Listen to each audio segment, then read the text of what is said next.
America used to be a vibrant democracy, but America has functionally become a plutocracy. China has functionally become a meritocracy.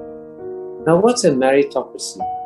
A meritocracy is a society that picks the best brains in the society to run the society. That for the last 30 years, the bottom 50% in America haven't seen any improvement in their standard of living. The Chinese people, the 1.4 billion people, have seen in the last 40 years a greater improvement in their standard of living, in their quality of life. The past 40 years have been the best 40 years in 4,000 years of Chinese history. That a young country like the United States is less than 250 years old.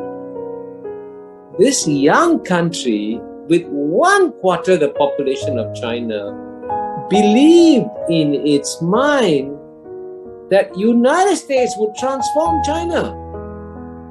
And China's got 4 times the population and 4,000 years of history. But it shows you what an arrogant assumption the Americans have, that they could transform China. So if I was Joe Biden, I would decide my number one enemy is not China. So the United States, instead of devoting its resources on a geopolitical contest with China, should focus on improving the well-being of its people. That the United States' strong reaction to the return of China is not just driven by the rational considerations that I pointed to earlier. It's also driven by emotional considerations, a deep reluctance to accept a world in which a non-Western power is number one. For the last 2,000 years, the 2 largest economies in the world were always those of China and India. And so what we're seeing in the 21st century is a return to the normal. It's not clear what exactly is the United States trying to accomplish vis-a-vis China. Is it trying to prevent China from becoming number one economy in the world? It cannot succeed. Is it trying to isolate China? It cannot succeed. Is it trying to overthrow the Chinese Communist Party? It cannot succeed.